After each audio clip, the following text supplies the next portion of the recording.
Iniciando el envío, ahí estamos. Buenos días, buenas tardes, buenas noches. El día de hoy estamos nuevamente en otra charla de libros y estamos con el escritor, poeta y nos va a contar qué tanto más, Ulises Paniagua. Ulises. Hola, ¿qué tal? Buenas tardes. Es un placer estar aquí en Charla de Libros y pues en este espacio que es bastante grande. No lo imaginaba así. Es bastante grande esta biblioteca. Y bueno, pues un placer estar aquí. Gracias. Contigo, El placer es para nosotros. Bueno, mientras quieres aprovechar para compartir la transmisión para que se vea en tu perfil y por ahí te vean y nos vean más.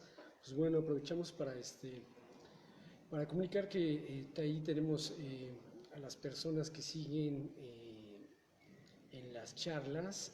En la semana siguiente tendremos a Tania Campos, solo nos falta confirmar, Tania, si nos ves, te voy a echar un mensaje pronto. Y después tenemos a Blanca, ¿cómo se llama? Blanca Gutiérrez. Blanca Gutiérrez. Rodríguez, perdón, Blanca, es que aquí la directora no sabe tu apellido. Es Blanquita.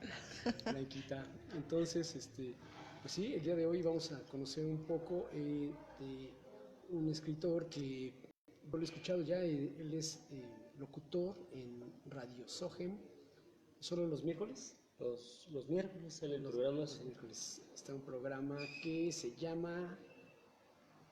perdón, es que estoy compartiendo. Sí, sí, pero el programa se llama Todos los libros, el libro. Okay. Y próximamente en el Radio Politécnico también vamos a tener un programa que habla acerca de la ciudad y el arte. Okay. También lo estamos preparando. Sí. Y bueno, en eso andamos. Excelente. Por ahí pues doy talleres de vez en cuando de literatura y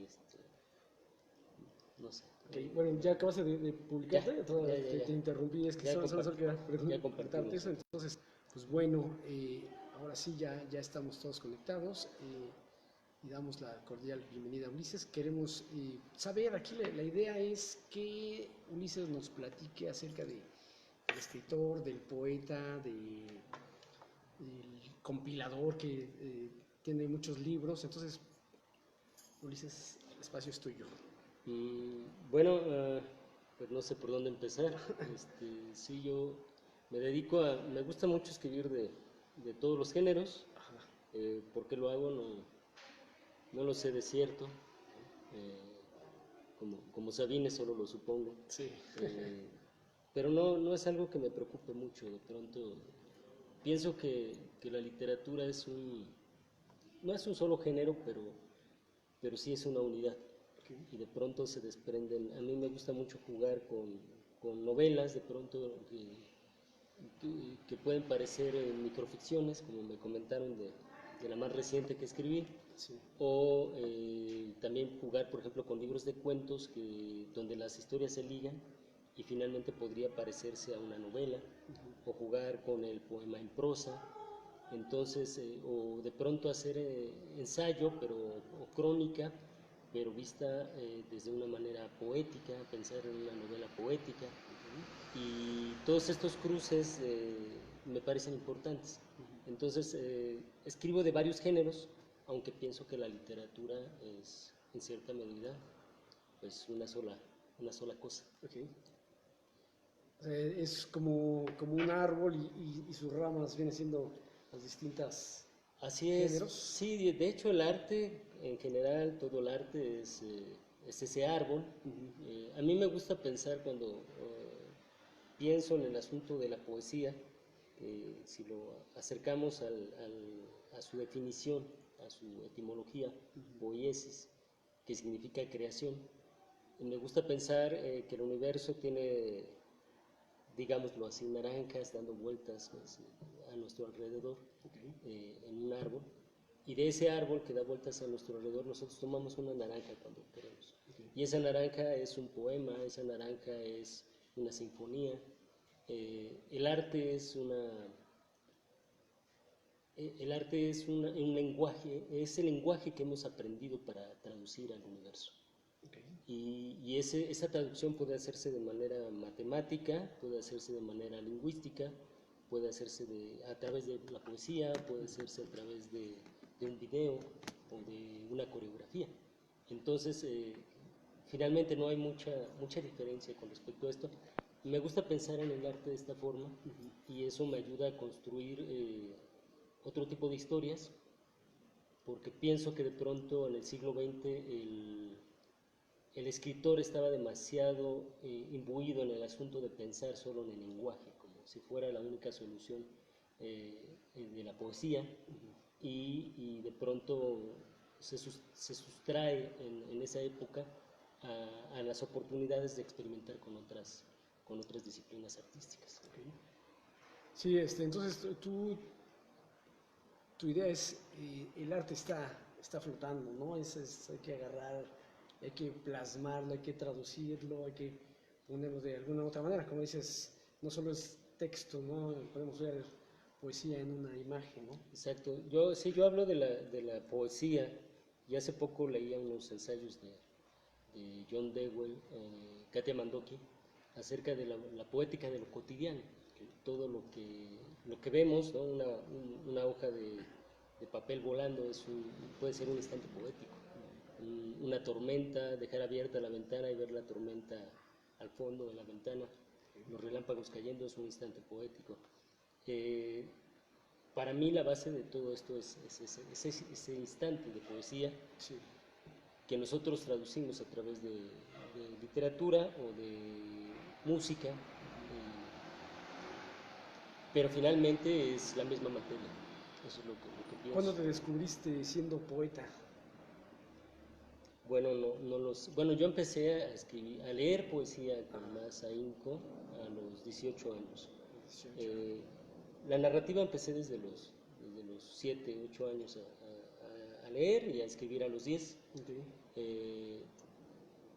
La poesía me llegó tarde en ese sentido, y para mí la poesía fue precisamente una revelación. Yo leí una compilación de autores, se llama Grandes autores, grandes poetas del siglo XXI, un libro que recuerdo que es de editorial siglo XXI, precisamente, perdón, del siglo XX, grandes autores o poetas del siglo XX. Ajá. La editorial era siglo XXI, si no mal recuerdo. Okay. Y entre ellos venían pues tremendos poetas, ¿no? Venían textos de Mark Strand, venían textos de un Fernando Pessoa que yo no tenía idea ni de quién era ese tal Fernando Pessoa. Sí. Y otros autores que... ¿Y qué te movieron? Pasolini, por ejemplo. ¿Te hicieron algo? Despertaron en mí una curiosidad inmensa. Yo no sabía que el mundo podía verse desde esa forma, porque yo tengo un origen pues humilde y vivía, en cierta forma he tratado de plasmar en uno de estos poemarios entre dos mundos, que era el mundo de los libros y el mundo de la vida cotidiana, de la vida real, por decirlo así, de lo real diríamos, porque la realidad es también subjetiva. Sí. Y a mí me despertó esta posibilidad. Hay un poema, siempre se lo atribuyo a Mark Strand, pero he tenido mis dudas y no pude volver a localizar ese poema, donde a manera de ars poética este autor definía lo que era la poesía, y él decía que la poesía es aquello que vemos cuando dejamos la puerta entreabierta durante un instante y después cerramos la puerta. Ese alumbramiento del que hablaría Heidegger, sí. Esos momentos de lucidez entre un mundo de locura, es lo que conforma la revelación. Y esa revelación es la que nos permite escribir. A veces llegamos a esa revelación de una manera ordenada, lógica, o a veces nos llega de forma disparatada. O sea, la creación es caprichosa. Por ahí algún amigo también compartió una idea muy buena acerca de que la poesía llega cuando se le da la gana, dice Hans Paul.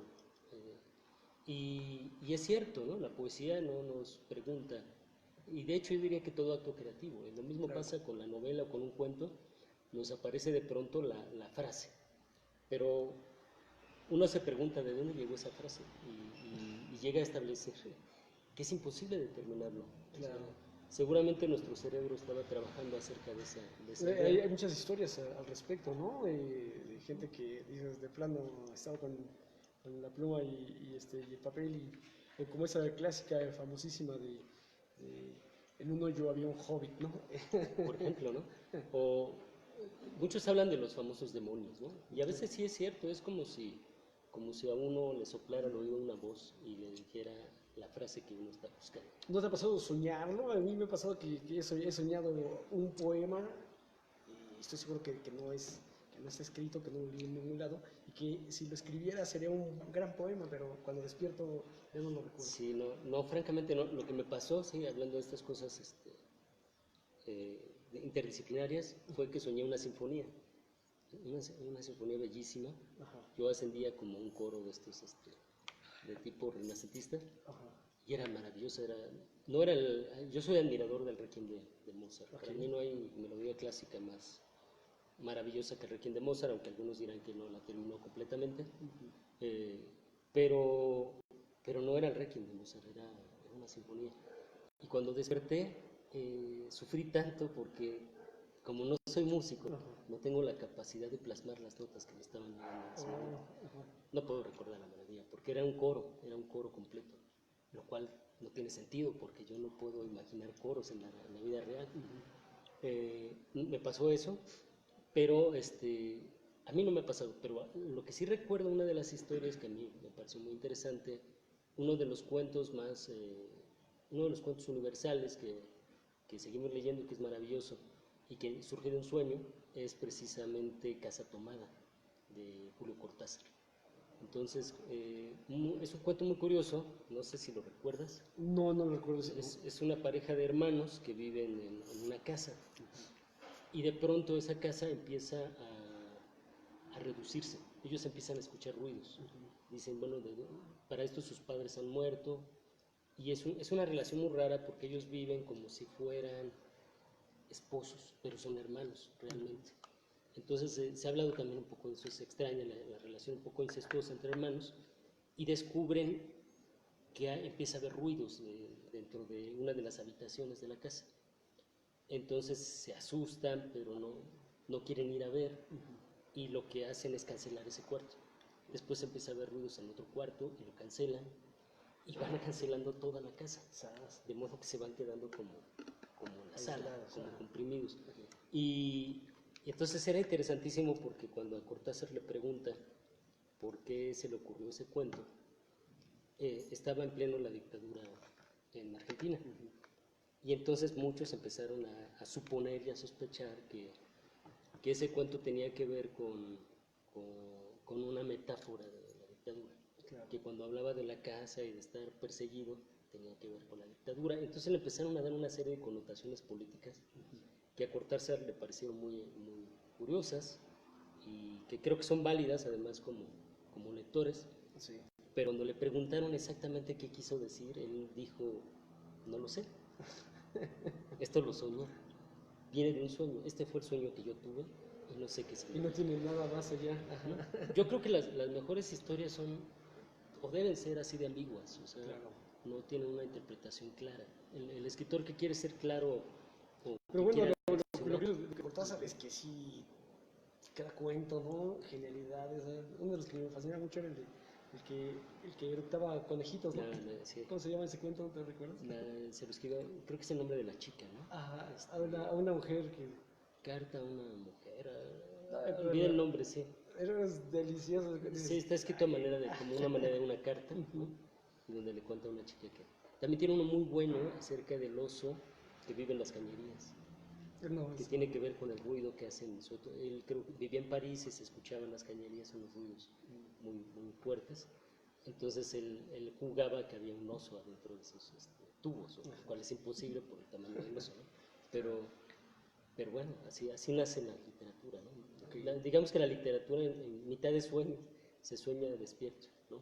Sí. Pero sí, hay muchos datos acerca de escritores que han escrito su obra soñando. Sí, que por ahí les llegó la inspiración. Es raro, pero a ti te llegó la inspiración y ¿qué nos puedes presentar de ti? Sí, bueno, pero no hay que olvidar, por ejemplo, que es bien curioso cómo también las religiones nacen de los sueños. Eso, por ejemplo, a Alá le habla a Mohammed, a Mahoma, le habla a través de un sueño.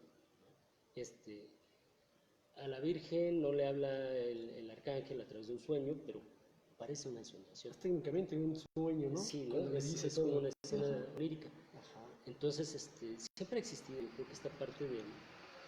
Es que es un tema interesante, perdón, Sí. por eso lo retomaba. Es una parte interesante de cómo los sueños pueden dictarnos de pronto a nosotros. De hecho, en el sistema de la religión, todo lo que habla de las vírgenes, en sueños se les aparecen a los individuos que dan a conocer. El caso de Lourdes también es una niña que sueña, el ángel la guía sobre un sueño. Ajá. Sí, sí, es algo, como dices, común, ha pasado, ¿no? Es que es bien curioso, porque los sueños son finalmente ese desprendimiento que tenemos del mundo real. Es la diferencia entre lo físico y lo metafísico. Entonces, a lo metafísico pues pertenecen los sueños, pertenece en cierta forma la creación artística, Sí. pertenecen los fantasmas, pertenecen los fenómenos paranormales, ¿qué más pertenece al... Pero ya con eso, más bien, cuando esas películas hermosas donde le tiran un libro que ya no es fantasma, ya es otra Sí, ¿cómo se llama? a mí me gustan esos cruces de realidad Ajá. y la poesía hace eso también. Claro. La poesía es metafísica, pero también es física. Eso es bien curioso, ¿no? Y a mí me gustan las novelas que abundan entre esas realidades, como me pasa cuando leí, por ejemplo, no sé si han leído Der Golem, el Golem de Gustav Meyrink. No. Y tiene una escena, Gustav Meyrink en especial, donde de repente uno no sabe si eso es real. Parece estar despierto, pero lo que cuenta es absolutamente imposible, aparentemente, pero dentro de la narración es posible, donde él se ve a sí mismo desprendido caminando dentro de un cuarto. Es una novela muy buena, de esas clásicas que hay que revisar, Claro. porque son viejas, son novelas viejas, igual que Manuscrito hallado en Zaragoza, de Jan Potocki, que es un libro viejísimo, y que son dos ejemplos que a mí me gusta mucho traer a colación porque en esas novelas se juega mucho a saber, no sabemos qué es real y qué no. Bram Stoker lo hace por momentos en Drácula. Sobre todo, por ejemplo, yo diría que Bram Stoker retoma este estilo acerca de, en la escena de las mujeres vampiro, que es maravillosa, me parece una escena fantástica porque es erótica y además es Además, bien llevada al cine, ¿no? Esa parte. Nunca he visto que esté bien llevada como yo quisiera verla. Creo que la mejor versión, bueno, Nosferatu es maravillosa, la de Morro, y también también la nueva, la de Wim Wenders, creo que es, de Werner Herzog, la de Werner Herzog, y finalmente el Drácula de Francis de Coppola, Ford Coppola, creo. Me parece una muy buena versión también. Sí, eso me muy gustó. comercial. De hecho, esa es la que yo decía que era buena, la escena de las mujeres vampiro. Sí, ahí sí es un poco. Sí, pero yo siento que podría hacerse todavía más. Claro. Cuando uno lo lee, eso es porque. Eso es poesía también. Sí, porque cuando pasa esa escena, el personaje, olvidé, ¿cómo se llama el nombre del protagonista de Drácula? Olvidé por un momento. Sí.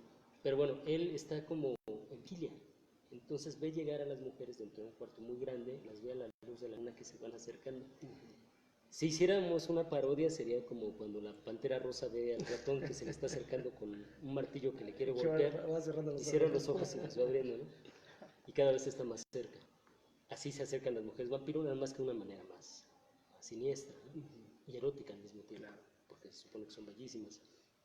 Pero sí, también lo que retoma Coppola, que a mí me gusta en su película, es, hay un cuento que, siempre se me olvida, pero se llama algo así como El invitado o El huésped, de Bram Stoker, y él es el antecedente de Drácula. Entonces es igual un tipo que se pierde cuando va a este castillo en los Cárpatos, y le dicen que no vaya, pues porque ese lugar está maldito. Harker. Jonathan Harker. Y Mirna se llama. Mina se llama. Mirna es un personaje de un cuento. Mina, cuando llega a un cementerio, la persona que lleva el carruaje se va. Y él dice, yo me quiero quedar aquí. Y él dice, pero pues aquí no hay nada. Entonces se tiene que refugiar en un cementerio porque está helando y todos los muertos empiezan a salir de la tumba porque es la noche de Walpurgis. Walpurgis, perdón si no lo pronuncio bien, la noche de brujas, para no meterme en complicaciones de pronunciación. Walpurgis debe ser. Y todos los muertos vuelven a la vida. Y aparece entonces entre todos esos no un vampiro, sino un lobo. Un lobo gigantesco, un lobo blanco. Que en realidad es, ¿cómo decirlo? ¿Cómo explicarlo? Es el vampiro, pero no tiene forma del vampiro. Es el mismo ser que después se va a convertir en Drácula. Pero en este caso es un lobo. Y en la película, la versión de Coppola, hay una parte donde Drácula se convierte en un lobo gigante. Ah, sí. No sé si lo recuerdan. De hecho, sí, las nuevas versiones que hablan de vampiros contra hombres lobo, pues siempre hemos sabido y siempre hemos visto hasta en las películas mexicanas esto, el vampiro se convierte y se puede transformar en un lobo, ¿no? Sí, O sea, son muy amigos. están muy asociados además porque en la época de la Edad Media, en los bosques, pues el lobo era un animal muy temido, ¿no? Y salvaje, y el vampiro también, era una invención muy aterradora, ¿no? Por eso yo creo que le daban esa parte que se podía convertir o era uno mismo o algo por el estilo. Yo creo que tenía que ver también sí, con este miedo a que había asesinatos, siempre ha habido asesinatos, supongo que en el bosque, y aparecían los cuerpos destazados, entonces se los atribuían a los vampiros, pero se mezclaban con el lobo, porque un lobo podría comerse a alguien y dejarlo irreconocible, Claro. y supongo que hasta con los asesinos seriales, entonces era todo un asunto ahí, yo creo que se confundía como esta sensación que tenía la gente. Que ese tema, bueno, ya me desvié del asunto, pero los vampiros es bien interesante. Así es, porque buenísimo. el hijo de León Tolstoy escribe un cuento acerca de eso, muy bueno.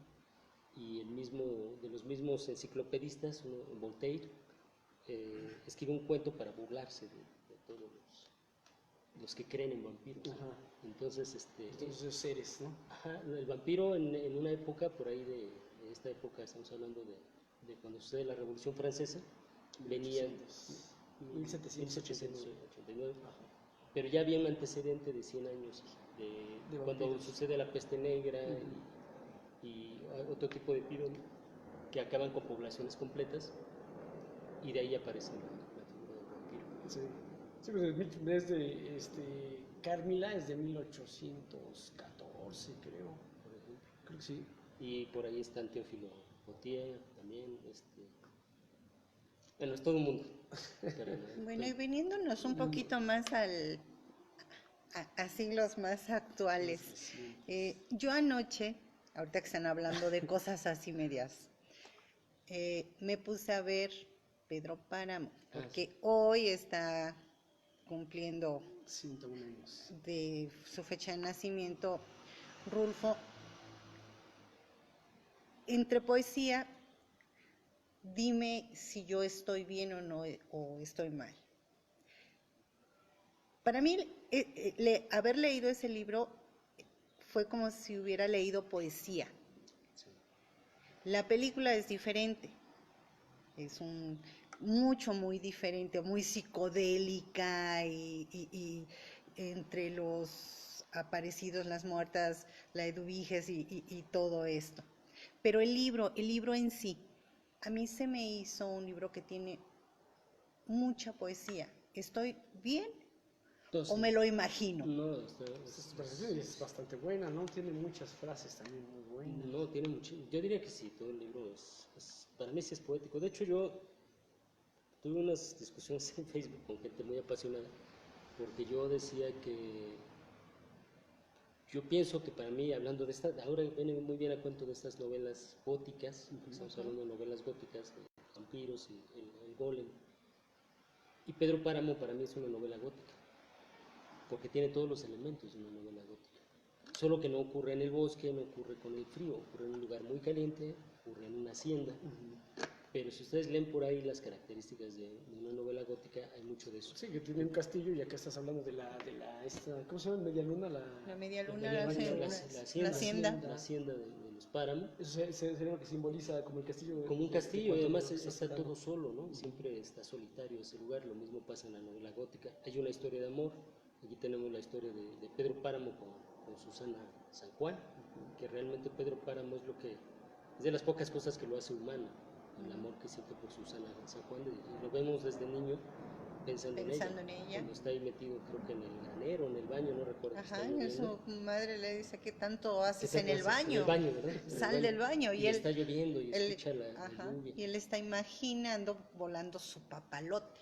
Eso es maravilloso, eso es poético. Es que yo también estaba viendo han estado pasando las versiones de Pedro Páramo en TV UNAM, perdón, de Juan Rulfo, de varias historias de Juan Rulfo en TV UNAM, y estaba viendo esta de Pedro Páramo. A mí me parece que sería bueno intentar hacer otra versión en esta época de Pedro Páramo que le haga justicia, porque el lenguaje tendría que ser, o sea, no me refiero al lenguaje solo hablado, sino el lenguaje cinematográfico tendría que tener esa visión poética. Yo creo que es lo que le falta precisamente a estas versiones. Entonces, sí, justamente veía yo el diálogo, que no lo recordaba también, cuando el sacerdote le pregunta a una mujer que fue violada por Miguel Páramo, que es el hijo de Pedro Páramo, y cómo le cuenta a ella cómo sucedió todo, pero no lo cuenta como lo contaría una persona normal, realmente lo cuenta de una manera bastante poética. Y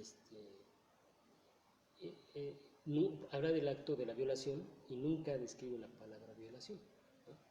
Digo, ahora con estos movimientos feministas se vería muy mal, ¿no? Claro. Pero en el caso de Rulfo no es su intención ocultarlo, simplemente es la manera de manejarlo. Uno entiende perfectamente qué es lo que ocurrió sin que lo tenga que decir. Claro.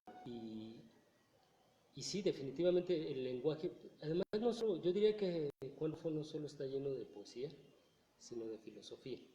Y que ha sido, muchas veces yo me opongo a pensar en Pedro Páramo, en Juan Rulfo como un autor rural, del todo. O sea, sí es rural, claro, porque las historias son rurales, pero él leía mucha novela nórdica, de Noruega, de Dinamarca, y yo pienso que incluso en algunos cuentos, como en El Hombre, es mi impresión, parece basarse en un cuento de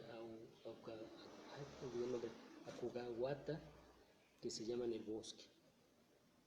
Por ahí dije mal su nombre, pero por ahí va Akugahuata. Y es un cuento tradicional en el cual se basan para filmar Rashomon, y donde un pastor descubre un muerto. Lo mismo ocurre en el cuento de Rulfo. Entonces Rulfo leía cosas que no nos imaginaríamos. Nosotros pensaríamos que solo leía novela campirana, ¿no? Bucólica, mexicana, pero en realidad él tenía muchas influencias, y a mí me parece que incluso lo gótico aparece aquí. Y por otra parte, pues está lo filosófico. Hay un diálogo que a mí no se me olvida mucho, que cuando le preguntan a alguien que para dónde va el camino, que si sube o si baja. Y él dice, el camino sube o baja según se vea. Claro. Baja para quien viene y sube para el que va. Claro. Eso para mí es como la explicación de la teoría de la relatividad, ¿no? Pero simple, o sea, platicado por campesinos, o sea, porque Rulfo retoma esta filosofía y esta sabiduría de los campesinos, que ha sido muy marginada y mal vista, pero que tiene mucha profundidad, tanta que después la ciencia acaba por volver a lo mismo que le parecía básico. Por darles la razón. Por darles la razón, de cierta forma.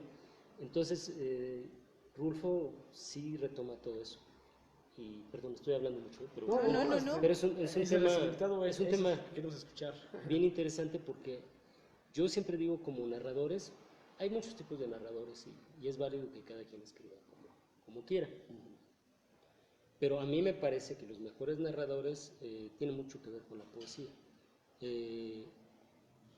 Gabriel García Márquez quería escribir poesía, quiso ser poeta cuando era joven, y fracasó como poeta, entre comillas.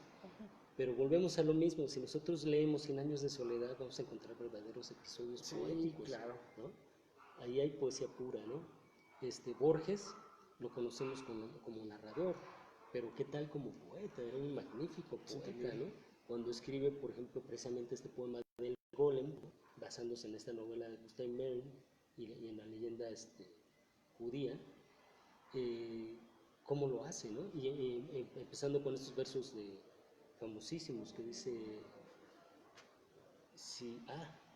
no se olvide, Lo recordaba siempre. Si como afirma el griego en el cratilo, el nombre es adjetivo de la cosa, en el nombre de rosa está la rosa y todo el Nilo en la palabra Nilo. Eso para empezar a hablar con él. Vamos por eso. Borges. Pero eso para empezar a hablar en Golem, o sea, de un ser sobrenatural y fantástico. Claro. Entonces dice uno, bueno, este hombre mezcla la poesía. Si uno lee en Borges este cuento Tlon Uqbar Orbis Tertius, va a encontrar un compendio. Dicen que es maravilloso, o sea, yo conozco, pero dicen que es estudiar ese cuentito, es un universo enorme, así, grandísimo. Resume todas las teorías del conocimiento en un cuento, ¿no? Y filosóficas también, un pronto, ¿no? Y vamos, eso es lo que a mí me gusta, por ejemplo, de Borges, lo que me gusta de Rulfo, lo que me gusta de García Márquez. Cortázar escribía también poesía, lo conocemos como narrador, pero también escribía poesía y tiene hasta partes, fragmentos poéticos dentro de Rayuela, como este poema muy famoso de Toco tu boca, ¿no? Y nos vamos dando cuenta que, por ejemplo, Cervantes quería ser poeta, pero nunca fue reconocido, fue rechazado por todos los poetas de su época y terminó convirtiéndose en narrador. Pero en el Quijote también vemos, por supuesto, episodios poéticos. Claro. Entonces yo pienso que... Sí, y filosofía también dentro del mismo. Tremenda, ¿no? Es la obra maestra. La sabiduría popular, ¿no? Lo que el pueblo dice, él lo recopila para hacerlos en sus dichos, ¿no? Sí. Entonces, yo pienso que los mejores narradores, o bueno, a mi gusto, los mejores narradores también, no sé si también son poetas en este sentido de hablar de poesía como un género, pero sí son poetas en el sentido de cómo ven la vida y cómo reproducen esos instantes, esos episodios, ¿no? A mí particularmente me gusta ese tipo de autores, ¿no? Lo mismo encuentro en Marcel Proust, ¿no? Lo mismo encuentro en los cineastas como Fellini, lo mismo encuentro en otros, ¿qué otros cineastas se les ocurre? No sé, Cineasta. Kurosawa, Lynch. David Lynch es bastante poético, ¿no? Tremendamente poético, Lance von Trier por momentos, muy oscuro, pero es poético, y creo que eso es lo que, bueno, al menos a uno le permite encontrar este salto entre los autores comunes y los, no sé si llamarlos, pues sí, llamémoslo así, los genios, ¿no? El genio que se mete a describir de esta forma la vida. Y yo creo que lo que dices es muy cierto porque encontramos narradores, novelas, cuentos. A mí de los que me maravillan mucho, aparte de que me gusta mucho la ciencia ficción, está Ray Bradbury, Las Doradas Manzanas del Sol. Es poesía pura. Esa es una belleza increíble. Claro, o por ejemplo esta idea de Blade Runner, que nace de un cuento que se llaman Las ovejas eléctricas. No, sueñan los androides con ovejas eléctricas. Claro. Y es de Philip K. Dick. Cuando a Philip K. Dick le preguntan, a mí me gusta mucho cuando los autores conversan acerca de lo que escribieron. Eso es lo padre de escucharlos y ver lo que dicen. Sí, porque uno descubre cosas que sospecha por ahí, pero no se imagina. Y Philip K. Dick le preguntan acerca de estos famosos replicantes, se llaman en la historia, que son androides muy parecidos. Para aquellos que no hayan visto la película o leído el libro, no vamos a hacer spoiler, solo les vamos a decir que son seres cibernéticos muy parecidos una copia muy fiel a los de los seres humanos. Sí. Pero que se empiezan a preguntar, ellos tienen una fecha de caducidad, saben cuándo van a morir. Entonces hay una rebelión de replicantes, ¿no? Y dicen, pero ¿por qué me tengo que morir en esta fecha? Necesito buscar a mi creador. Esa historia que podría parecer así simple, es ciencia ficción, pero que podría parecer ciencia ficción, Philip K. Dick revela que a él lo que le interesa contar con esa historia es hablar acerca de la condición humana. Y esta confrontación que tiene el hombre hacia la muerte. Sabe que va a morir tarde o temprano. Y nunca nos hacemos a la idea. Pues no, en cierta forma es injusto, ¿no? Vivir y luego morir, supongo, o no lo sé, ¿no? Entonces son preguntas que se le harían a un creador, si es que existe un Dios, para los que creen en un Dios, este, pero los replicantes se las hacen a su vez.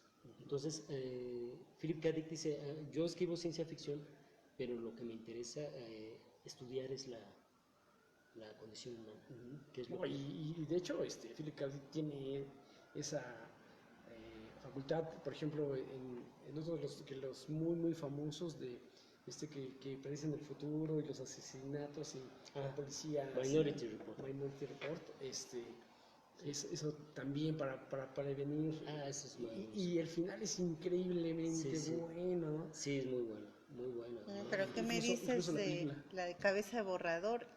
Sí.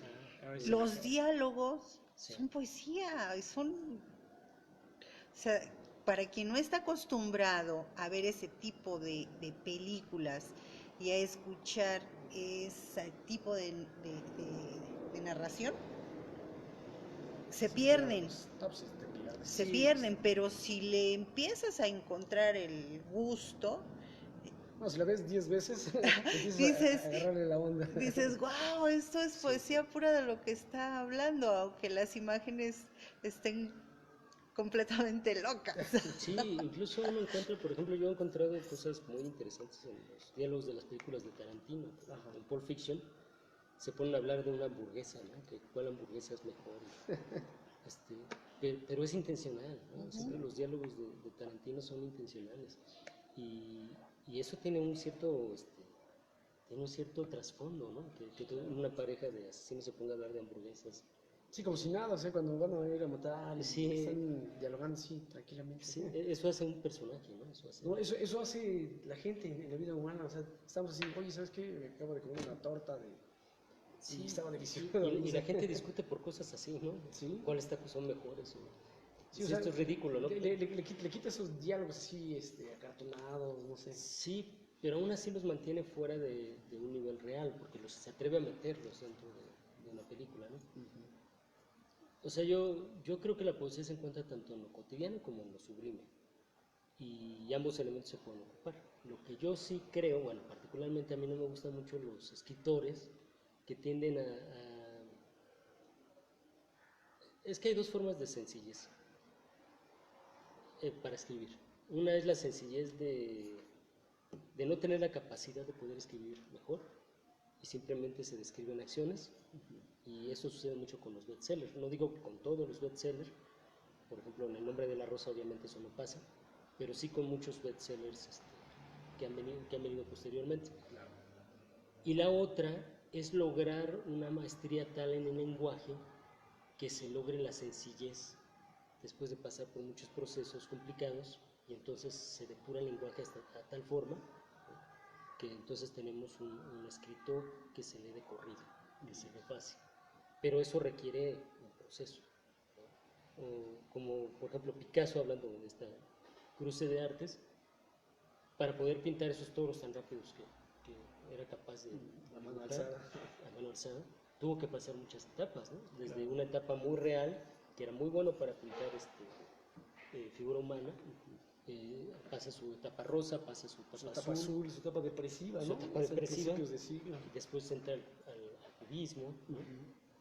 Y después empieza a hacer estos bocetos rapidísimos. Es un proceso, ¿no? Vargas Llosa decía también, yo empecé escribiendo novelas muy simples, después me quise hacer muy elaborado, adornado, para que todos los demás escritores supieran que yo tenía conocimiento y era capaz de escribir cosas difíciles, pero finalmente regresé a lo sencillo. Eso es lo que decía. Y en el caso de Rulfo, yo creo que su prosa ocurre precisamente eso. Rulfo depura la prosa hasta dándola casi, se ahorra muchas descripciones innecesarias, pero no deja de describir, aunque lo hace, yo creo que de ahí viene esta parte poética. Y además es bien interesante, yo alguna vez en alguna exposición vi todos sus manuscritos de Rulfo, con un montón de tachaduras, ¿no? Entonces textos que a mí me pasa cuando escribo, y me siento orgulloso cuando logro eso. De un texto de 3 páginas lo puedo reducir a 1, ¿no? Ya quitarse la paja, ¿no? toda la paja, o sea, uno se enamora de lo que escribe y es el peor error que puede cometer un escritor, enamorarse de lo que escribe. Entonces uno debe juzgarse Tienes que ser un crítico muy duro. tan crítico como si estuvieras leyendo a otro, ¿no? Okay. El que escribe es un desconocido que se desdobla de nosotros, pero ese es ajeno. Entonces ese hay que criticarle para que siga. Y darle duro. Pues sí, porque nosotros vamos mucho a talleres porque queremos que los demás nos digan que está mal. El asunto es que a veces el taller acaba convirtiéndose en una muletilla, en una muleta donde se apoyan para que todos los demás me digan cómo hacer mi cuento. Y ese no es el asunto de un taller. El asunto de un taller sería llevar el texto, el poema o el cuento o la novela perfeccionada de tal manera que uno piense que ya está lista para ser criticada. Yo cuando doy talleres les comento siempre, luego a veces no dejo hablar al que están criticando, porque eso evita conflictos personales con otros alumnos del taller. Y por otra parte, siempre les digo, cuando tú saques un libro, publiques un libro, tú no vas a estar ahí para explicarle al lector qué quisiste decir. O sea, acostado a medianoche. Sí, el lector va a entender lo que tú le estás transmitiendo. Si no fuiste suficientemente claro, te puede malinterpretar. No, siempre pasa.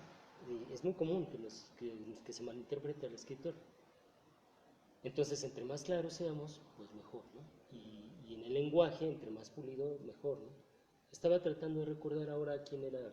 Había un autor que decía que lloraba, ¿no? Que había llorado, escribía en sus cartas que había llorado porque había conseguido esa frase que había estado buscando durante días. El autor de Flaubert. Flaubert es el que lo menciona. No recuerdo, creo que es en Madame Bovary que dice que estaba buscando una frase, la frase exacta, y le escribió a un amigo que al fin la encontró, entonces se puso a llorar, ¿no? A mí me parece, por una parte, aparentemente exagerado, pero tal vez no tanto. Realmente sí hay que buscar esas frases. No sé si, bueno, en mi caso yo lo hago de otra forma, pero sí procuro ir llegando a reducir. Pero en lo que estás diciendo las frases, sí. Por ejemplo, y retomando todo lo que estamos hablando, dices 100 años de soledad y encuentras muchísimas frases que todo el mundo puede citar y que dices, qué hermosa, ¿no? Cosas bellas. ¿A ti te pasa, ya has encontrado tus frases, ya has llegado así de que, esta frase me quedó?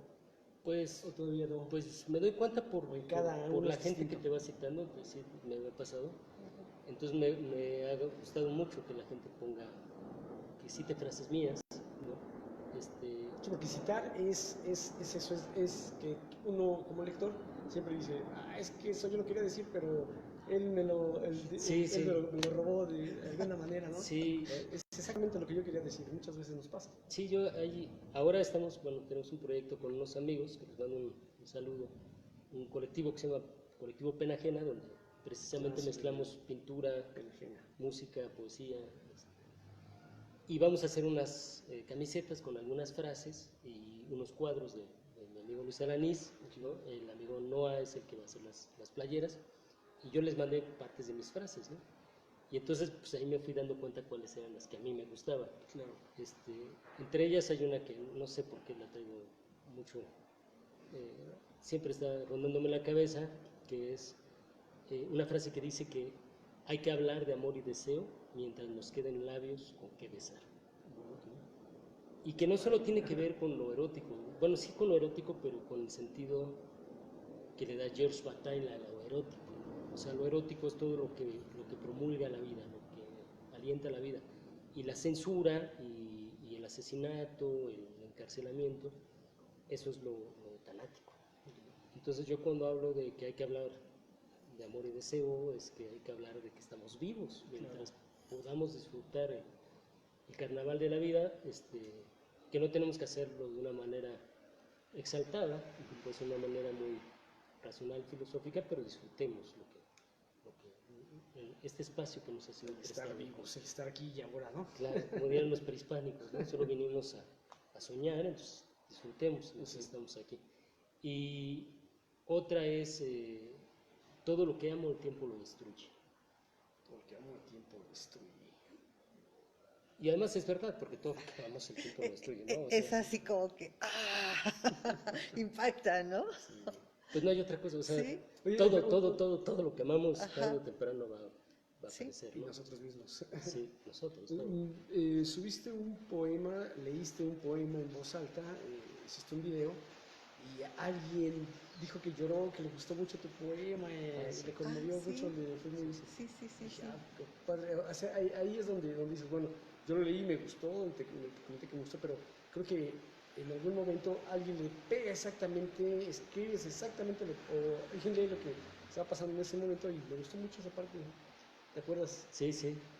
Me ha pasado también una vez, tengo un poema del primer libro, que era un libro más directo hacia la gente. A veces creo que a mí me ha pasado esto, que de repente me vuelve muy complicado porque yo pienso que el escritor es un explorador, un investigador. Ajá. Entonces, no hay nada definido y uno tiene que ir por senderos que no conoce, explorando siempre nuevas formas y nuevos temas. Sí. Y en el primero traté de ser más directo y hay un poema que habla acerca de cuando alguien muere. Sí, así se llama el poema, ¿No cuando lo alguien traes? muere. ¿Te lo sabes? No, ese no lo traigo. Seguro que lo sabes. Pero ese poema, Ya lo- Tlaloc nos lo- está saludando otra vez. lo, ya está va a saludando, morir.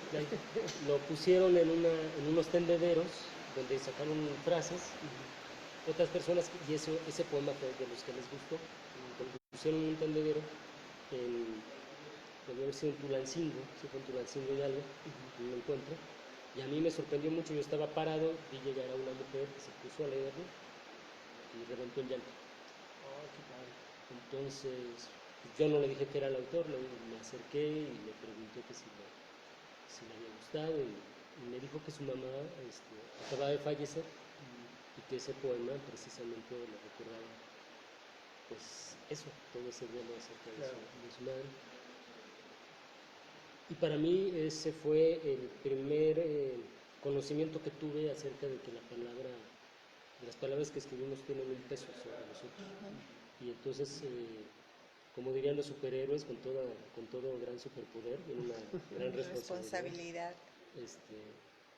Que muchos escritores, voy a decir sus nombres, no voy a decir sus nombres, pero muchos escritores no lo asumen así. Uno no puede hablar a la ligera. Claro. No solo en declaraciones, sino con lo que escribe. Pienso yo que hay que ser Bueno, pues, por supuesto debes tener esa responsabilidad, esa ética, ese Sí, porque uno no sabe, ¿no? compromiso. Y hablando de eso, mi pregunta siempre ha sido, ¿por qué hay poesía tan complicada de leer? Yo pienso que hay dos niveles de lectura y son válidos, ¿no? O sea, hay una poesía más directa que se piensa para la mayoría y también hay una poesía que está hecha para la gente que disfruta ya con cierto nivel de conocimiento. No me parece que esté mal, porque de otra forma nunca habríamos leído a Borges, por ejemplo, ¿no? Sí, nunca habríamos leído a Platón, a Aristóteles, ¿no? Son complejos, pero fascinantes, ¿no? fascinantes y son válidos. Y claro, hay que ir llevando a escalones. A mí me parece que eso es interesante porque te obliga a releer lo que decía el gran Borges, ¿no? Sí, Prefiero, se disfruta más la lectura releyendo, hay que volver a leer. Si te gustó un libro, un poema, o algo, es como las películas. Como yo que he visto 20.000 veces Star Wars, aunque no tiene nada de poesía. sí, No, yo, sí yo, tiene. yo creo que hay historias, sí les digo a la gente, es que nos han enseñado a ser un poco flojos para leer. Claro. La primera vez que yo leí La Metamorfosis de Kafka no me gustó, no la entendí. Estabas chavo. Estaba muy joven, yo tendría 13, 14 años. Es como un insecto, ¿no? O sea, Sí, no, y tal vez mi vida era muy cómoda en ese entonces y yo no me sentía identificado con Gregorio Samsa. Sin embargo, cuando hice el intento de leerla ya por gusto, a los 17, me Fue fascinó. una Sí, ya dije, experiencia diferente. Sí, Kafka es otra cosa, ¿no? y ya empiezas a buscar. Dices, Cuando lo leí a los 30 encontré otra cosa, ¿no? Los grandes libros siempre tienen diferentes lecturas, pero creo que había que ir llegando a ese grado para aprender a leerlos. A Borges también. Llegué a leer, por ejemplo, Pierre Menard, autor del Quijote, que es un cuento bien interesante. y no lo entendí. La primera vez yo tendría 15 años.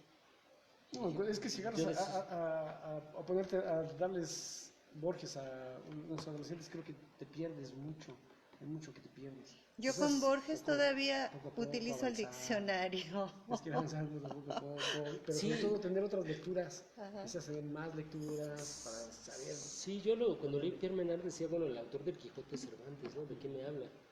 Entonces tuve que volver a leerlo. No lo entendí. Después lo volví a leer años después y ya lo empecé a comprender. Lo tuve que volver a leer una segunda vez y entonces comprendí absolutamente todo. ¿Y qué es esto de que Borges habla exactamente de que todos los autores son el mismo autor y todos los libros son el mismo libro? Como diría mi programa, todos los libros. El libro. Este, Ese fue comercial. ¿No? escúchenos los miércoles. No, por supuesto, pues, ahorita vas a hacer comercial al final. Sí, sí. Pero yo creo que es bueno, ¿no? O sea, no todos los libros son fáciles, no todos los cuentos son fáciles. Y no todos los libros son para todos, ¿no? No, y lo mismo pasa con las películas, no sé si les han pasado. Ah, sí. Y Hay yo creo películas que es lo que pasa con la poesía. No toda la poesía es para todos, Claro. porque hay poesía amorosa, Sí, antipoesía, son antipoetas, ajá, ochivías. y Sí. bueno, no, a lo mejor hay quien nada más les gusta la poesía amorosa. Sí, O en rima. Son Ajá. cosas de gustos, ¿no? Y por ejemplo ahora la poesía contemporánea se escribe o coloquial o muy complicado, muy esquizofrénicamente, ¿no? A mí me ha gustado experimentar las dos formas, o sea, es que yo no creo que estén peleadas, yo creo No. que además un autor debe escribir varias cosas, porque si uno empieza a escribir siempre lo mismo y a uno lo reconocen por lo que siempre escribe, Ujú. es como cuando un actor lo encasillan en los mismos papeles, ¿no? Como Y el ya- vampiro de Roberto. ¿Cómo se llamaba ese señor? Roberto, ¿qué? ¿Sí era Roberto? No, no era Roberto. Germán. Germán Robles. Germán ¿no? Robles, que decías, pues solo es un vampiro ese señor. y ya. Claro, Germán Robles, que era un excelente actor, por ejemplo, me tocó verlo, lo vi en vivo, alguna vez él tenía una cafetería ahí por Sogén, precisamente, en Héroes del 47, Ajá. puso su cafetería, su academia de actuación, y lo vi en la obra esta de La Dama de Negro, y era muy bueno, pero todos pensamos siempre en él como...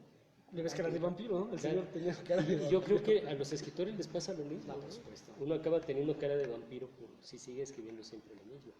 Tienes cara de Benedetti, o tienes cara de Sí.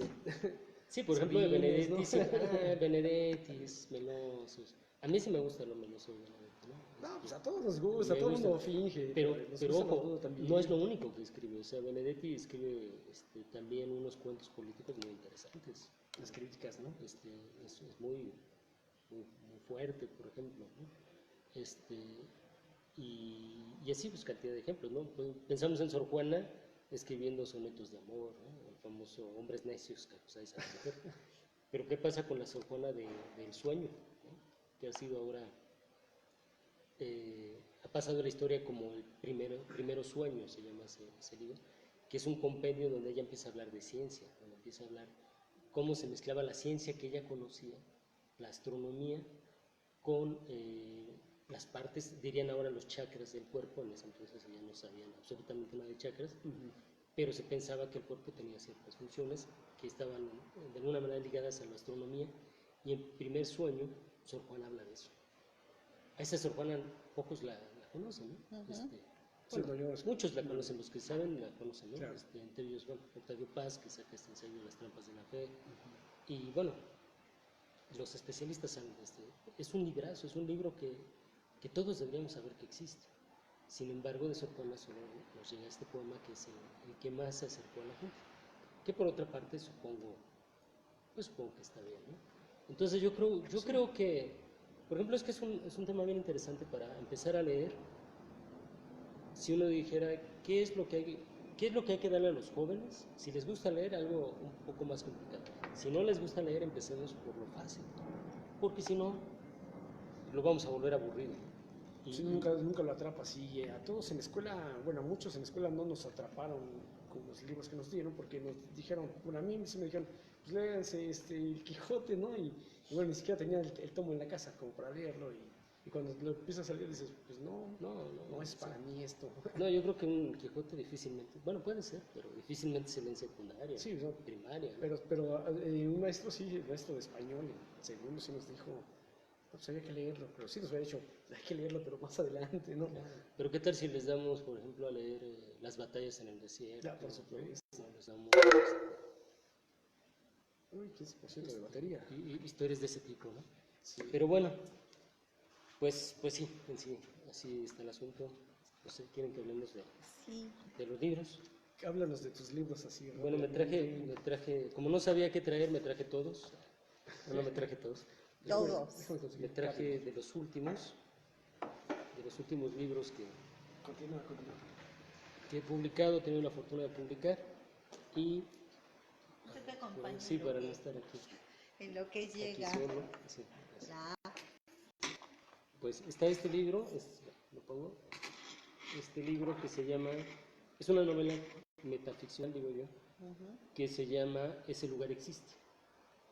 Y narra la historia de un hombre que vive en un lugar donde todo es negro y oscuro, y una mujer que vive en un lugar donde todo es blanco, luminoso.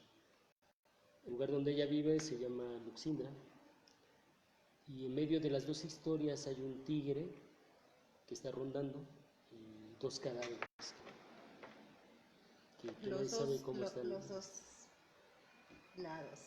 Sí, La hay luz hay y dos, la oscuridad. la luz y la oscuridad, sí, Ajá. de manera un poco evidente, ¿no? Ese lugar existe, es un thriller, yo quiero pensar que es un thriller.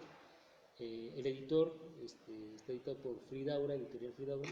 El editor dice que para él es como, tiene como este asunto de los videojuegos, como del laberinto que hay que, el crucigrama que ir Ujú. descubriendo. Está este otro, este también salió, aquel salió en 2017, este salió en el 2017. Es un libro de cuentos, se llama Entre el día y la noche, y es un libro de cuentos que apela a la libertad, Ajá. pero a la libertad en general. O sea, yo pienso en la libertad, pues tanto, pues sí, en cierta forma social, como la libertad existencial, la libertad individual que nos conforma.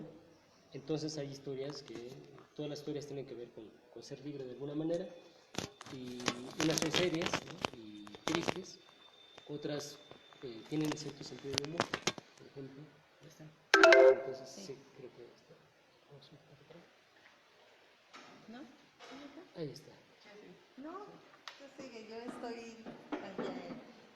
Solo hice Y por ejemplo, de este libro podría leerles un texto cortito si quieren, por favor. Que a mí me gustó cómo quedó, no sé qué es mi cuento, y tiene que ver con un perro y con pensar un poco en la idea de un perro. ¿Qué libertad tiene finalmente el perro realmente? O que lo queramos mucho, a la mascota la adoremos, pues no deja de ser un preso. Y de esa forma ese perro que tanto nosotros como seres humanos somos ese perro. ¿No? Uy, qué interesante. Sí, se oye muy oscuro, pero no es. Sí. Se llama Visiones Inesperadas. Se ha revelado mi perro. Hace semanas hizo entrega de sus peticiones. Se queja de que no le atiendo como antes, de que las labores de oficina y mis frustradas conquistas amorosas lo tienen en el olvido. Tal vez tenga razón. Asegura con el ceño fruncido que merece un mejor dueño, con quien experimente empatía.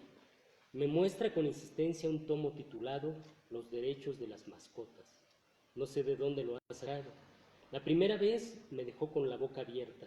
Debo reconocerlo, su oratoria era impecable. Luego me he acostumbrado a sus horas interminables, sosegadas, racionales. Ha llegado a límites nociológicos y epistemológicos impensables. Se pregunta por el ser de cualquier perro y cuestiona incluso el concepto de aquello que llamamos perro. Está insoportable. Ya no quiere que le acaricie el lomo, que lo llame a silbidos, que le sirva croquetas. Un aparato para masajes, un celular, una buena rachera, eso es lo que me ha pedido. Esas son sus exigencias. Amenaza con sindicalizarse. Comenzó con sutilezas absurdas pero comprensibles. Ahora se ha apoderado de la casa y de mis fuerzas. Se pasa el día viendo el televisor mientras calza mis pantuflas. Yo me desvivo por atenderlo. Le llevo comida, le acerco un libro, una cerveza. No puedo explicar por qué lo hago. Supongo que los años que lo tuve en el descuido me han despertado cierto remordimiento. Las razones no importan. Explicar o psicoanalizar nuestra relación, ¿qué más da? El problema es serio. Ahora duermo en el sillón, él duerme en la recámara. El automóvil que le he comprado me tiene hundido en deudas. Si continúo faltando al trabajo van a despedirme. Y por si fuera poco, las croquetas que me sirven estos días saben horrible. No sé de dónde las ha comprado. Yo nunca le traje croquetas de mala calidad. Está muy bueno. Muy bueno. Y esa está Entre el día y la noche, editada por la Universidad Autónoma de ¿Por la UAM? Sí, por sí. la UAM Metropolitana. Me parece que justo por acá en la librería de por acá. Ah, sí, está aquí. Ahí debe haber todavía unos ejemplares, pero ya estaba acabando.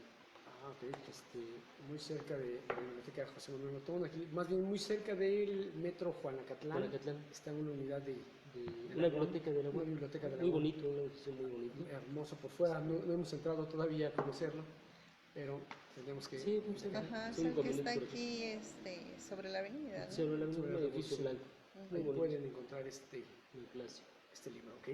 Y bueno, esta es una antología que se sacó con una editorial que se llama Navarra, junto con otra que no la traje, que se llama Cuentos de Barbarie, y donde tuve el placer pues de compilar autores, algunos ya nos dejaron, que son Guillermo Samperio, que fallece en el 2016, René Avilés Favila, gran escritor también, que fallece en el 2016, está también aquí, bueno, en esta antología no, pero en Cuentos de Barbarie está Saúl Ibargoyen, que falleció recientemente, y bueno, otros autores como Sandra Becerril, Alto Chimal, Cecilia Udave, que es una gran teórica de cuento fantástico, que trabaja allá en Guadalajara, Luis Bugarini, y una autora norteamericana que se llama Heidi Julavitz, que escribe acerca de, pues, como de la preocupación de los padres por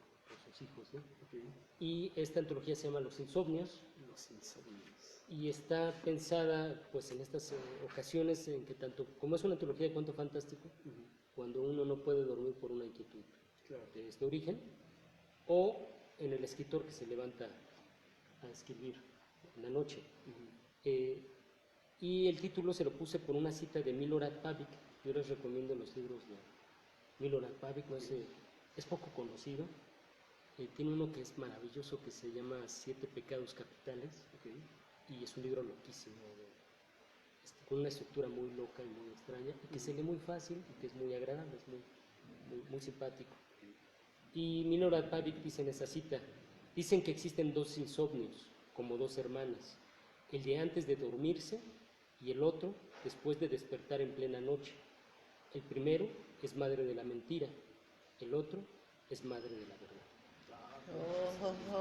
Bravo. Tremenda frase de Milorad Pavlik. A ver si nos haces un día una presentación de ese libro que estás mencionando de él, así como lo que hacemos nosotros, que presentamos de repente, leímos tal libro y es lo que estamos ¿no? Es que, bueno, no sé, bueno, podemos este es el de los insomnios. El de los insomnios, ¿no? Lo mostré. Esa edición aquí dice Los Insomnios. ¿Y dónde lo pueden encontrar? ¿En cualquier librería? Ese creo que ya estaba agotado, pero parece que lo están reeditando. Yo lo vi en Amazon, se puede comprar en Amazon. Y el de Cuentos de Barbarie, según yo, sí se puede encontrar todo en el sótano o en Gandhi. Igual nos puedes poner una lista de librerías donde se están todavía a la venta, para que nuestros amigos sepan dónde podrían localizarlos y comprarlos. Por supuesto, sí, claro que sí. Sí, algunos de ellos muchos, no sé si afortunadamente o desafortunadamente ya están agotados los libros. quedo sacando, pero sí, claro. Sí, yo No, los la libros, cuestión es que veas que se sigan reeditando, porque de repente, que nos paguen las regalías, porque sobre todo, si no los afortunados son los editores, ¿no? ajá, Luego acaba uno como esta historia de Emilio Salgari. ¿Saben cómo murió Emilio Salgari? No. no, Se suicidó. Entonces se cortó el vientre al estilo japonés. Muchos le llaman harakiri, Harakiri. pero en realidad se llama seppuku. Y lo hizo porque era muy pobre. Y entonces, antes de morir, escribió una carta quejándose de los editores que se habían enriquecido A a costa costa de de sus él. libros, porque vendió muchos libros y nunca le reportaban la verdad de todos los libros que eso es que vendía. terrible, ¿no? Sí, terrible lo que le pasó, ¿verdad? Pero bueno, y acá hay otro libro que se llama Bitácora del Eterno Navegante, que es un libro fantástico, que es un libro del cual me siento muy orgulloso, porque ahora que lo leo siento como si hubiera escrito en trance, Sí, porque es el único libro que he escrito como si fueran parábolas, las historias. Tuve que como reflexionar esto que hablamos de la filosofía, y tuve que pensar la historia como en dos niveles. Entonces, no como una fábula que dejara enseñanza, sino como un episodio poético que dejara algo que pensar, con cosas imposibles. Entonces, en este libro aparecen mandrágoras, aparecen dragones, aparecen seres seres fantásticos. fantásticos, pero no vistos como de una manera tradicional, sino más bien simbólica. Por ejemplo, les puedo leer este breve texto que se llama El llanto de las mandrágoras. Entonces, como es una bitácora, está situado, fechado en la Peña del Abandono, con una ubicación sin revelar.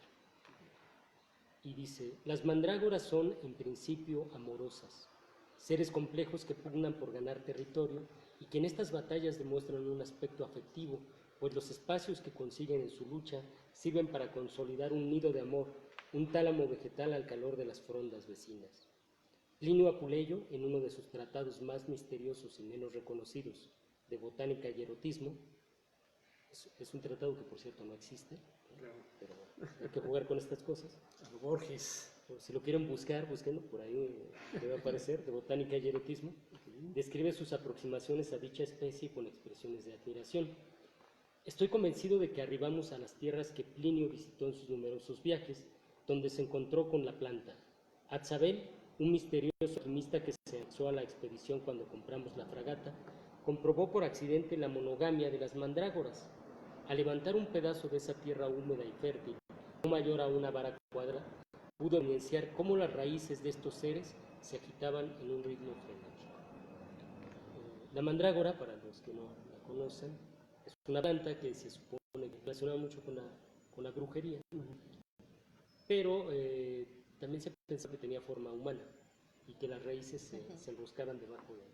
Por ahí había una caricatura de los 50 donde aparecía una No, apareció en una película esas de Harry De Potter. Harry Potter Ah, sí, también, también. claro, en Harry Potter. Sí. Jugo de la mandrágora. Por cierto, ahí qué bueno, ¿no? Porque es Sí. una cita más actual para los jóvenes. Ajá. Ya saben de qué hablamos cuando hablamos de Hasta mandrágoras. hasta para los que no estamos tan jóvenes, se fue muy buena. Sí, sí. Bueno, pues de esta mandrágora es de la que hablamos, ¿no?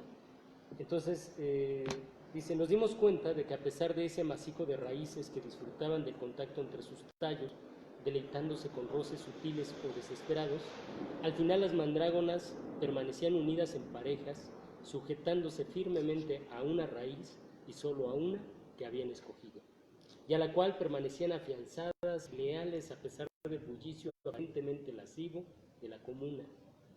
Entonces todo cambió. Dada su oscura naturaleza, Atzabel fue capaz de uno de los actos más atroces que he presenciado, pues en un solo movimiento arrancó una de aquellas plantas del montículo de tierras. La otra raíz, su compañera, lanzó terribles aullidos de dolor que se prolongaron en llanto. Los ejemplares de esta especie, ahora puedo entenderlo, lloran cuando se ven alejadas de su amante. Reprendí al alquimista con dureza. Este se excusó alegando fines de investigación y ciencia. La pobre planta que subió al barco frágil cobró de pronto una forma semihumana dentro de la botella a la que le confinó. En su raíz enroscada pareció labrarse un rostro triste. Al tercer día de navegación murió, víctima de la depresión. Atzabel vino a mi camarote la tarde de anteayer para confesar cuán apenado estaba por haber roto de forma grosera el sagrado vínculo de las mandrágoras, presintiendo haber violentado la armonía y el orden de algo inexplicable, y la alquimista desapareció anoche aprovechando las olas y la tormenta que arremetieron a la fragata. No sabemos si atribuir su desaparición a un remordimiento suicida o a un destierro voluntario valiéndose de sus artes. Lo cierto es que no volvimos a saber de él. Después del episodio, solidarios, con una flora cariñosa, pactamos con sangre desaparecer todo mapa u orientación que permita alguna pista, por insignificante que sea, para encontrar la peña de las mandrágoras. De esta manera evitaremos mayores atrocidades en contra de la pasión y la ternura. Uy, qué bueno. Bravo. Está muy bueno, buenísimo. Sí, todas esas historias van como por esa... No son amorosas todas, pero de ese estilo. Ok, y este se llama Bitácora Del eterno navegante. del escritor Ulises Paniagua. Y bueno, por acá de este no lo traigo cerrado, no voy a leer. Es un libro de cuentos de terror, porque el terror también es un género ¿Qué que te gusta? cultivo. Sí. Me gusta mucho leerlo y Nadie duerme esta noche. ¡Ah! he escrito 2 libros, este y uno que está próximo a Lee la parte publicarse, de atrás para que se llama El horror en cada puerta. Se publica muy pronto. el horror en cada puerta. Ok, estaremos esperando y a ver, aquí ya el encargado de la biblioteca te ofreció un espacio cuando quieras hacer presentaciones, entonces Sí, lo podemos presentar aquí. ya podemos hacer cosas. Sería muy bueno. Pues. Sí, por supuesto. Estas son historias un poco más largas. Y No, ya porque que lo leas vamos para lo que dice atrás, no para ti. Estoy esperando. Ay, Es ay, que está ay. cerrado y ese no va a leer aquí. A ver, entonces, No, pero de su No, propia por voz. favor, no, ustedes. Ok. No es que me está saltando mi ojo. Ando muy. sí. Sí. No, Bueno, tú sí, pues, es mejor para... es que yo me tengo que quitar los lentes. Ah, ya. Sí, ya no. No se preocupen, Qué así. Ok, Son historias de terror lo dejas que se relacionan unas con otras, con un personaje muy misterioso que se llama Rómulo Renan, que creo que cuando lo escribí, sinceramente, pensé siempre como... Es muy interesante, ¿no? Cuando, por ejemplo, Pedro Páramo, todos saben, oyen hablar de Pedro Páramo, y Pedro Páramo es más bien una leyenda que una certeza. Con Rómulo Renan quiso construir un personaje que fuera así de misterioso, que todos lo ubicaran, pero que no fuera muy preciso tampoco, ¿no? Es como... Son recursos muy interesantes, no sé en mi caso, pero los casos clásicos, como cuando en, ¿cómo se llama esta obra de teatro de Federico García Lorca? La casa de Bernarda Alba, casa de la... sale Pepe el Romano. Pepe el Romano nunca aparece. Y además sí. Sabemos que está Ok, por ahí y los directores, pues, por ahí se les ocurre meter una sombra, una figura, que te des una idea de quién puede ser Pepe el Romano. Pero eso es lo que hace bien interesante ese personaje, el rumor que corre acerca del rumor, y no tanto en sí el personaje. El día que lo viéramos tal vez podría decepcionarnos y decir, y por eso se peleaba todo el Eso, que eres sí, tú, se ve que Pepe. estaban encerradas, ¿no? pero bueno, Que no se me imaginaba. Que algo así quieres crear tú. sí, ahí quise crear un personaje que he tratado de ver si lo recupero, porque siempre es difícil hacer segundas partes de los y quisiera usar ese personaje, pero no estoy seguro, francamente. Entonces, si no me funciona, pues no lo voy a hacer. Lo mismo me pasa con la bitácora. Hay un personaje que se llama el almirante, que yo lo hice pensando un poco en un personaje que a mí me encanta de Álvaro Mutis, que se llama Macrol el Gaviero. Si no han tenido oportunidad de leer las historias de Macrol el Gaviero, es maravilloso. Y Álvaro Mutis, que por cierto también es un magnífico poeta, que tiene este poemario que se llama, si no mal recuerdo, Los elementos de la destrucción, ¿no? Sí, los elementos de la destrucción, de la destrucción. No me haga mucho caso por ahí, pero que es fantástico, ¿sí? Los elementos de la destrucción, no sé. Y Mutis era poeta y era colombiano y también narrador. Y él escribe Macrol el Gaviero, que es un libro que a mí me gusta mucho. También me baso en estas historias que me fascinan de Italo Calvino, en la forma de las ciudades invisibles. Y Giovanni Papini cuando escribe el libro de Gog, donde describe los viajes de Marco Polo. Para esto pues, sí me había leído realmente me encanta leer ese tipo de cosas, los viajes de Hernán Cortés, la bitácora de Cristóbal Colón. Y entonces me parecía fascinante pues, escribir estas historias. Lo que quería llegar es que un amigo me dijo, ¿por qué no escribes una segunda parte del Almirante? ¿Te acuerdas? Ok, realmente. Pero no sé, ¿no? Porque, bueno, no se puedo hacer spoiler, pero hay algo que le impide ya después continuar sus historias. Entonces justificarlo, no sé, podría intentarlo, pero pienso que hay que buscar, porque entonces tendría que pensar en nuevas historias y sí sería complicado. Lo que pasó antes de llegar a ese punto. Como Sí, ahora lo hacen las precuelas, ¿no? Una Se quitan precuela, muchos problemas. exactamente.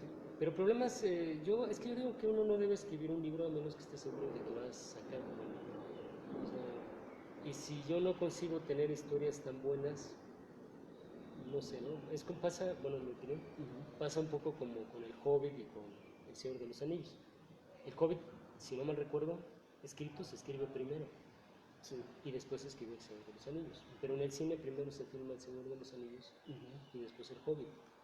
Y claro que comercialmente pues está bien, les fue Es bien. un éxito comercial. Pero creo que como esta manera de ver la calidad, creo que bastaba con El Señor de los Anillos. Creo que El Hobbit salía sobrando. Sí, ya es como precisamente como si lo hubieran tomado como una precuela al mismo, pero yo solo he leído El Hobbit, pero creo que Silmarillion me parece que es el libro que tienes que leer primero, Sí. luego El Hobbit, luego Sí. la comunidad. Aunque Silmarillion es un poco extraño porque es una cosa más bien religiosa. Tiene que ver con cuestiones del bien, el mal. Yo no los he leído, tengo que y comprarlos para leerlos. Sí, yo siempre hablo de esos libros, me interesa porque Es una cosa muy religiosa. Fantástica Y- todo, ¿no? Lo mismo pasa con las crónicas de Narnia, también hay muchos elementos Yo creo religiosos. que las crónicas de Narnia se me hace todavía mejor, bueno, a mi parecer, que Harry Potter.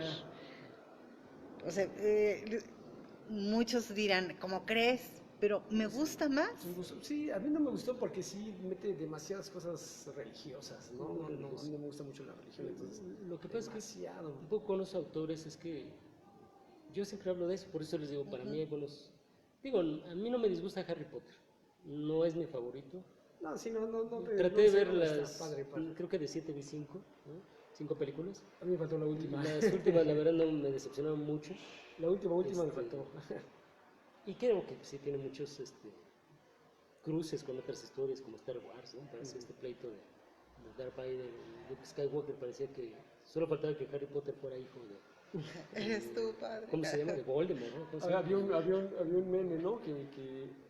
No, pero sí, creo que es otra vez, donde se preguntaba Darth Vader si era su hijo, pero no recuerdo si era algo con Harry Potter.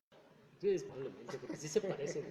Pero en El Señor de los Anillos... por Sí, ejemplo, perdón, el caso de Voldemort, que dice, pensé que iba a decir que Voldemort era su padre. Sí, pues es que parece, ¿no? Uno ve la historia y dice, bueno, ya creo que esto va a acabar así, porque hasta parece que la autora coquetea con esa idea. Yo creo, no debe de ser.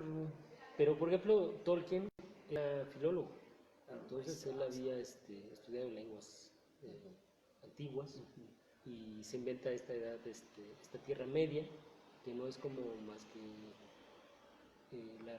reflejar el asunto de la Edad Media, de la Europa de la Edad Media, y se inventa su propio reino, pero conocía perfectamente las historias de hadas, de gnomos. No, pero además les inventa el lenguaje. Un se inventó un lenguaje, o lenguaje sea, horrible. eso ya fue así como... O sea, Es que él era lingüista. Sí, pero aún así. Y era muy amigo de, corríjame si lo pronuncio mal, es C.S. Lewis, el autor de las Crónicas de Narnia. Ajá. Eran amigos, entonces se pasaban muchas tardes platicando acerca de sus historias. Yo lo quiero ver porque creo que ayer se estrenó la película en Argentina, no sé en México cuándo se estrena o si ya se estrenó la película de Tolkien. Está por estrenarse. no, por pues, supuesto. pues, Sí. será muy interesante. Hice yo estoy en un grupo dentro de los 20.000 grupos que estoy, hay uno de Tolkien específicamente, y es un grupo argentino y todos están muy emocionados porque ayer se lanzaron todos a ver la película y no he entrado por evitar cualquier spoiler. Sí, yo no les puedo decir nada, sí. Pero es bien interesante porque Tolkien, por ejemplo, era ecologista, igual que Fernando Pessoa, vivió en Sudáfrica y amaba el bosque. Amaba el bosque. Él tuvo un percance de niño, lo pica una araña y le entra un terror terrible a las arañas, lo cual se ve en las historias, estas arañas gigantes que son las que capturan a Frodo, y en los bosques, estos bosques que se mueven, estos árboles, ¿no? Olvidé ahorita el nombre de los árboles, que se mueven, porque él estaba a favor de la ecología. También fue combatiente en la Primera Guerra Mundial, y vio cosas horribles. Yo creo que de ahí esas descripciones de las batallas carniceras tan terribles que hay, tanto en la novela como después Peter Jackson lo retoma en la versión cinematográfica. Y lo que no me gusta de él, creo, y lo que yo he oído rumores, es que era un poco racista también. Y me parece que Luis también, ¿no? Eran un poco racistas y pensaban un poco en esta raza blanca, pero bueno, igual que Lovecraft. Lovecraft también era un hombre. También tiene que ver con los tiempos, ¿no? O sea, Sí, como eran que otros más tiempos. permitida. Sí, eran De alguna otros manera tiempos. tienes otra idea, no es lo mismo que metieras. Yo creo que cualquiera de estos personajes, de estas personas, traerlas al siglo XXI y también se extrañarían de muchas cosas, ¿no? Sí, yo siempre digo que a los autores hay que juzgarlos en Sí. su momento, si no ahora no podríamos leer nada. Sí, Absolutamente la exactamente. literatura anterior, o casi toda, es machista, ¿no? Y hay muchas cosas, ¿no? Incluso hasta políticamente, sabes que hay escritores que han estado, no sé, de la derecha, Sí, siendo bueno, el mismo buenos, Borges, ¿no? Que fue acusado de estar de estar a apoyando favor de, las dictaduras, ¿no? sí, de estar con Pinochet, de recibir honores, cuando él dijo, pues yo solo fui porque me iba a dar un honoris causa, pero pues no tenía que ver con... Sí, Entonces, no, y además hay escritores que francamente son personas horribles, ¿no? sí, O sea, francamente, pero son los escritores. sí, Entonces, lo mismo que Omar Llosa es muy buen escritor. Y a veces a en lo que Octavio sea. Paz no muchas mujeres lo ven con buenos ojos. Tiene una historia muy difícil, ¿no? Ajá. Con Elena Garro, Nuestro país tiene muy duro, pero sí. pues, gran... Y todo, ¿no? Uno lee el túnel de Ernesto Sábato, y pues, a mí me gusta, pero es una historia bastante misógina, ¿no? Sí. Sí. Más allá de los celos, es bastante misógina. Ajá. Pero es una obra buenísima, ¿no? Es maravilloso. Increíblemente buena. Sí, pero es buenísima. Lo leí siendo tu nombre. Yo cuando la leí dije, ¿qué le pasa? O sea, qué abuso Por eso sobre tienes María, Sí, ¿no? la ella perspectiva. soporta Ajá, todo, sí, todo qué soporta, abuso. ¿no? Que ser monumentos. Y además, bueno, no puedo hacer Bueno, pero no estoy no diciendo que sea acaba de... bellísimo ese tratamiento, sino la manera como Como está los... creada. Ajá, sí, Sí,